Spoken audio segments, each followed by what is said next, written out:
দেখুন আরশোলা হত্যাকাণ্ড, 9টা আরশোলা এখনো পর্যন্ত হত্যা করেছি। এবং কি সাপ এসেছে, একটা কি সাপ কে জানে, ছোট্ট। আপনাদের সবাইকে স্বাগত আমার একটা ব্লগে। আজকে যে ব্লগটা দেখাবো সেটা হচ্ছে গতকাল আমার বাড়িতে অনেক কীট পতঙ্গ সাপ সব এসেছে।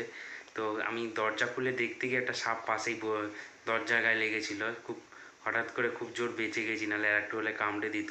তো ওই ব্লগটাই দেখাবো, আশা করি আপনাদের কেমন লাগবে, আপনাদের ভালো লাগবে। তো ভালো লাগলে একটা লাইক করবেন, চ্যানেল নতুন হলে সাবস্ক্রাইব করবেন। তো দেখুন কেমন লাগলো। এবং কি সাপ এসেছে, একটা কি সাপ কে জানে, ছোট্ট। দেখতে পাচ্ছেন, একটু হলে হাত দিয়ে দিতাম।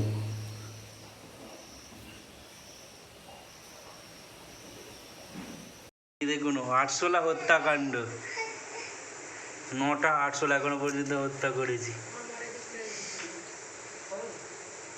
কার্বলিক অ্যাসিড গতকাল যে সাপটা বেরিয়েছিল ওটার জন্যই এনেছি, যাতে বাড়ির আশপাশে কার্বলিক অ্যাসিড দিলে সাপ আসে না বললো। তো এই সাপ এগুলো দেবো যাতে সাপ আর না আসে। একটু ছোটো একটু গোটা জমে আছে, এটা গলিয়ে ছোটো ছোটো জায়গায় করে দেবো।